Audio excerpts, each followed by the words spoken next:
So on to the next phase of work on the Pinzgauer. We've got a big pile of parts that I've collected over the last few days.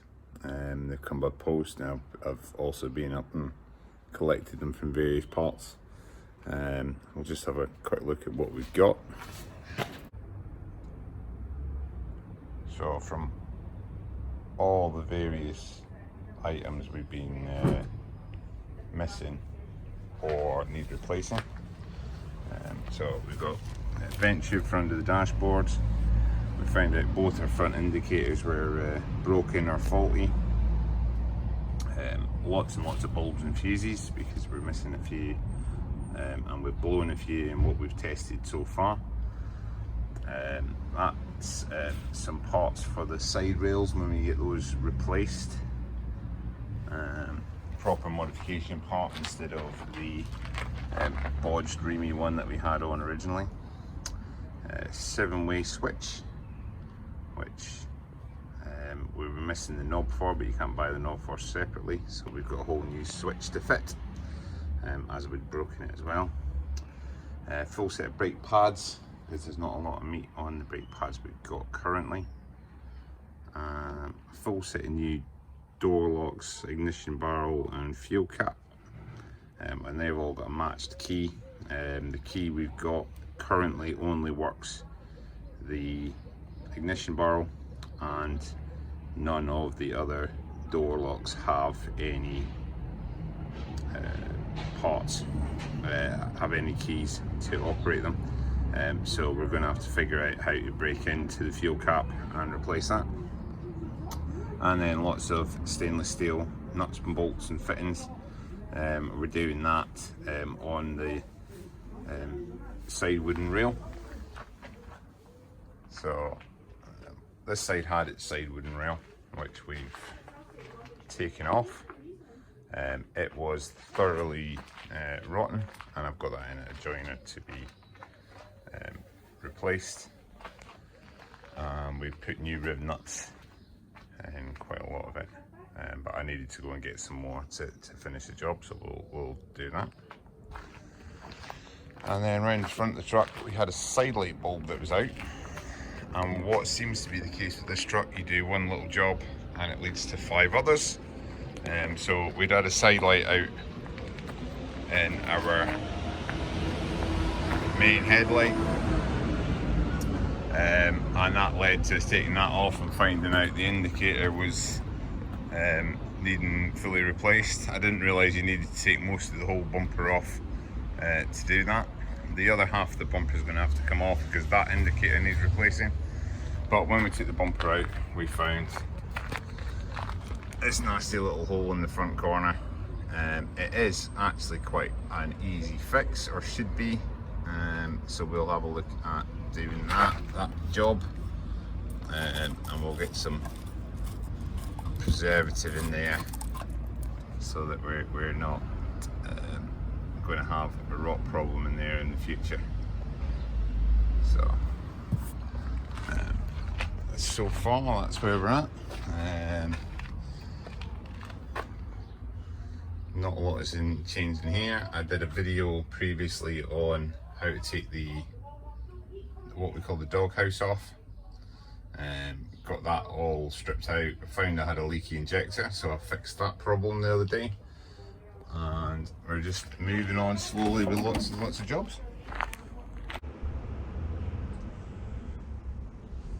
So the next thing we're going to try is and replace this door lock in this passenger side door.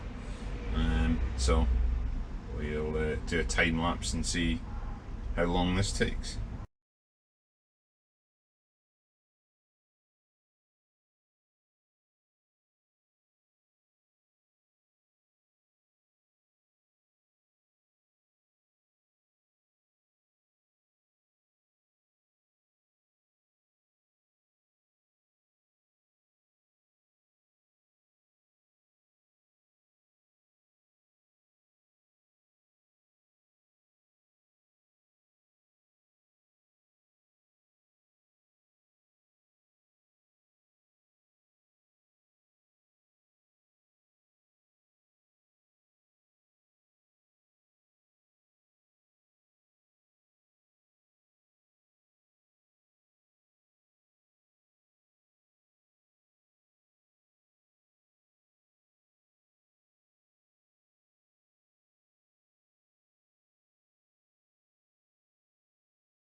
Right, and now we're going to repeat again on the driver's side.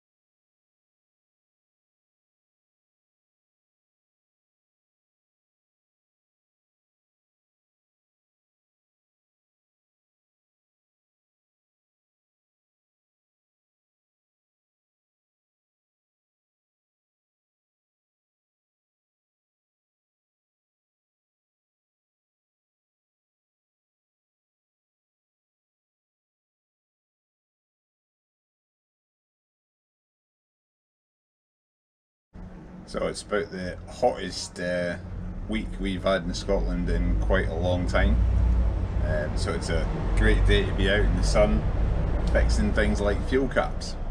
So now we're going to replace this fuel cap, which I don't have a key for. So we're going to have a see how we can get this off. There are Allen heads round about it, so we'll see if we can get this piece off first, and then we'll see what we can do about replacing that cap. And I've got a whole new cap that fits our door locks and ignition barrel all together.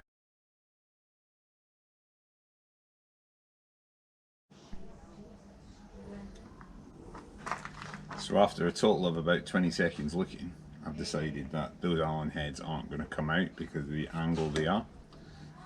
So my other theory is that we're going to drill a hole in the cap, put a screw so that the two parts of the cap get attached together, and then we'll be able to unscrew it from there. I wouldn't do this with a petrol car because there'd be a risk of combustion, but we're not going to have that problem on a diesel.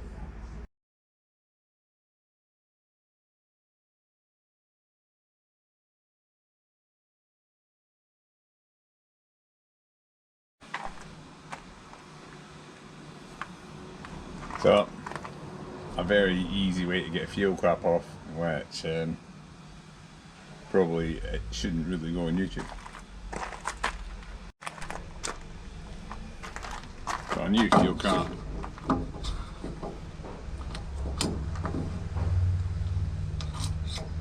Straight on. So next thing we're going to do is the ignition barrel change. And while I'm in here, I've got a vent hose that needs replacing for the air ram ventilation. So we'll get that done. And then that's two jobs in the same place at the same time.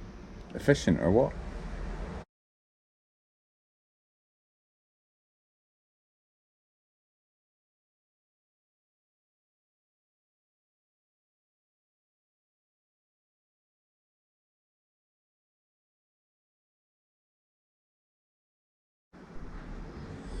So we're going great guns. While I'm in this dash, I should really replace my light switch as well. So that's our light switch there, and we'll do our hose down there, which is that part, and we'll get them all fitted.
So the switch is all wired up.